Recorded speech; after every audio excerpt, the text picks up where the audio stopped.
Bonjour génie engineers, welcome to my problem a day series. In this video we're going to do a problem on a truss. We're going to calculate the force members.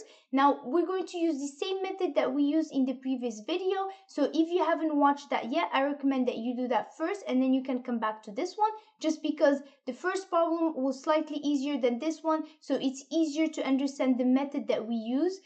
And then you can just come back here and then apply it. Now, if you're for the first time and you just want to learn about engineering or just how to engineer a better life, don't forget to subscribe and make sure you hit the bell so you don't miss out on future videos. Now, let's get started. Oh yeah, everybody now. We're going to apply the same 3 steps that we did in the previous video, where we're going to calculate the reaction first, then the force on the joints, and then the force on the members, and identifying if it's in tension or if it's in compression. So let's first calculate the reactions. Here we have a pin, so we're going to have 2 components. So I have AY and then I have AX. Now for BY, I know it's going to be going downwards because think about it. So I have my trusses here, right? And then I have a reaction this way, and I have all these forces that are pushing this way. So B is going to create an opposite reaction to prevent any sort of an uplift, right? So I know BY is going to be down, but I'm going to leave it up so that way I can show you guys when you get a negative and what happens, just so you guys understand that. Okay, so this is just to demonstrate what happens when you get a negative sign and so forth, because a lot of people get confused with that. Okay, so let's take the summation of the moment at A equals to 0. This is positive counterclockwise. So if I take the moment at A, I have BY, so I'm going to have 5 times BY, because my moment is going this way, same direction as BY. So I'm going to have, and this is my moment arm. It's where I take the moment to where the force, where it's reacting, and this is the horizontal distance, which is 5.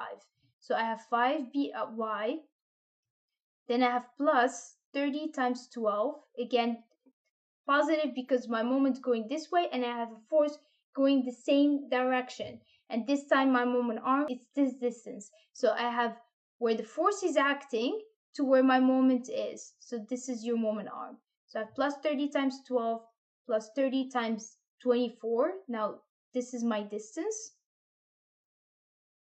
Plus 15 times 36. Same thing. This is my moment arm from here to where I take the moment. Now this is equal to 0. So BY, it's going to be negative, because if you take BY to the other side, you're going to have minus, right? So BY is equal to minus 324 kilonewtons. So what does really minus mean? So this just means that BY is equal to 324 kilonewton, but it's going down, not up like we chose. So let me just delete that so we're not confused. So this, and let's show the arrow down. So let's now take the summation of the forces on the X or on the Y, either way, it doesn't matter. Let's do summation of the forces on the Y equals to 0. Now let's pick up, going up positive. So we have AY minus BY, right? Because this is going up. This is, we said it's minus, so it's going down. So this is 324 kilonewtons. And what else do we have? That's about it. So this is equals to 0. Now I have AY is equal to BY, which equals to 324. Now this is positive, which means the way we selected our AY is in the right direction, so it stays going up. So this is equals to 324. Now let's do the summation of the forces on the X equals to 0. So this is the last step before we start solving for the force on the joints. So I have AX going this way, it's going to be positive. Now I have 30 going this way, so it's the opposite direction than what we picked. So it's going to be minus 30, and then I have another 30, and then minus 15, and this is equals to 0. So I have AX is equal to 30 plus 30, which is 60, plus 15, which is 75. So this is going to be 75 kilonewtons. So let me write it down on our graph. I just want to refresh your memory. So from the previous video, we talked about the 3 things that we have to always keep in mind when we're using this method. So the first thing is you always want to reach equilibrium. Second thing, when you have a diagonal force, make sure you break it down into two components, x and y.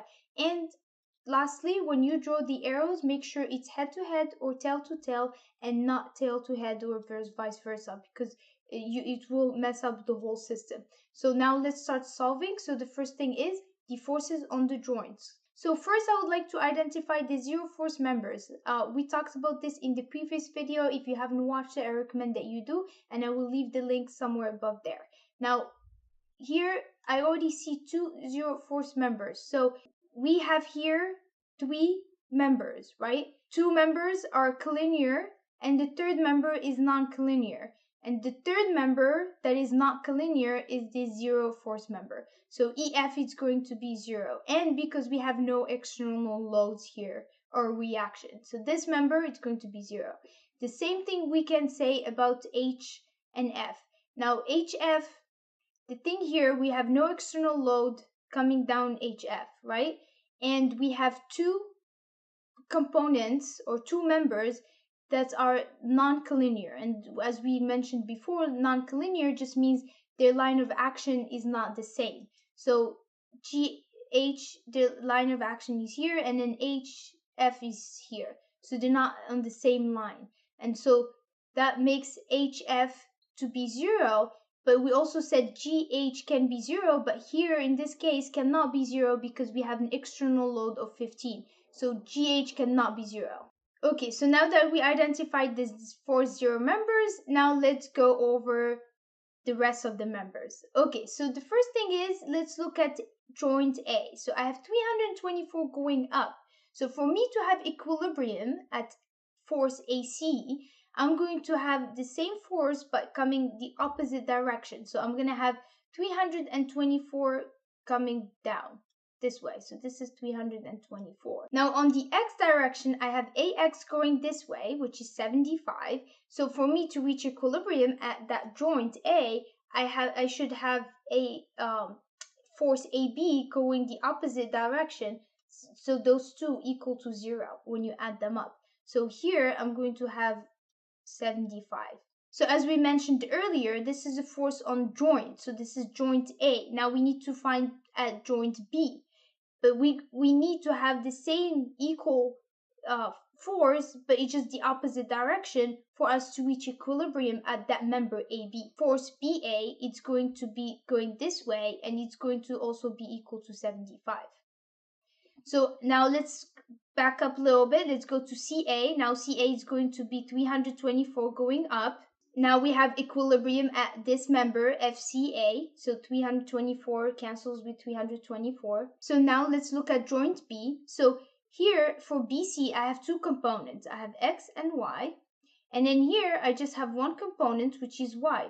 So for the Y in the Y direction, I have two unknowns and only one equation. So let's not start with that. Let's go to the X, because X, I have only one unknown. I already have this member. So for us to reach equilibrium, I just need to have 75 going the opposite direction. Now to calculate the Y direction, now it's easy because I have the X component. I can use the triangle method and just calculate for Y. We're going to do 75 and we're going to multiply by this height, this number, which is, or distance, which is 12, and we're going to divide it by this distance, which is 5. So if you calculate that, you will get 180 kilonewtons.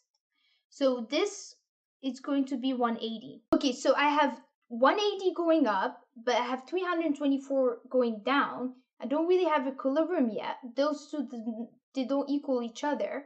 So for me to have equilibrium, I need to add 144 going up. So let me write it down. So I have 144 here. So this gives me what? So I have 144 plus 180, that equals to 324. I have 324 going down. Perfect, equilibrium is reached. Okay, so now for DB, now same thing as AB and BA, I have to have 144 going down. Okay, so there's that. Now let's look at CB.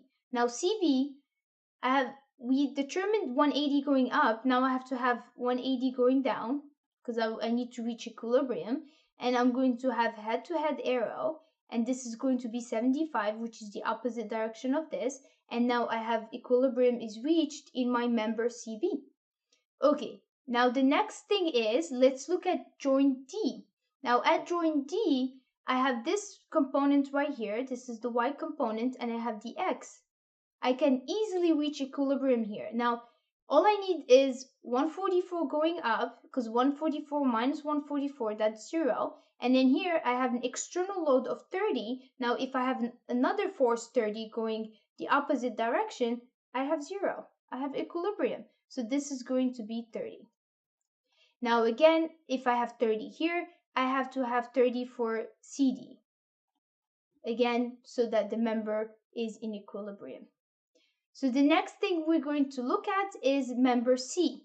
Now at member C, if I have 324 going up, this is not necessarily going to be 324, because here I have an unknown here, and I have also another unknown here on the y direction. So I have two unknowns, and I have like one equation that's not, I can't really use that now.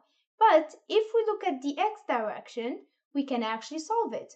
So here's what we have. So at this point right here, at this joint, I have two known in the x direction and one unknown. All I need to do is add 45 in this member, so that way I can have equilibrium. Because look, I have 75 going this way, right? And I have 30 this way. Now I'm going to add another 45 this way. Now I have 75, and then I have 75. Those two cancel.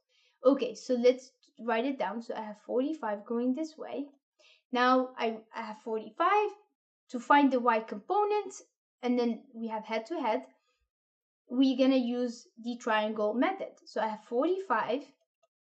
Now what do we have? We have 12. It's going to be the same thing, 12 divided by 5. And so this is going to give you 108. So this right here is 108. Now I have 180 going down. I have 324 going up, and I have 108 going down. So if I add these up, 108 plus 180, and then take that sum, and then 324 minus that sum, that's going to give you 36 down. So now if you add up 36 plus 108 plus 180, that's going to give you 324 going down, which equals opposite of 324 going up. And then hence you have equilibrium. Okay, now for EC, I have 36 going down, I have to have 36 going up, opposite direction. Now let's look at FC. Now I have 108 going down, so I have to have 108 up, and then here I'm going to have 45. Okay, now equilibrium is reached in this member. So here we already determined that to be 0. Now if we look at FG, I only have one member, so this is 36. We're gonna have 36 going down, and then I'm going to have 36 going up. So here let's do FD is equal to 144. Okay, and then here we have only two unknowns. So I have one in the y direction and the other one is on the x direction.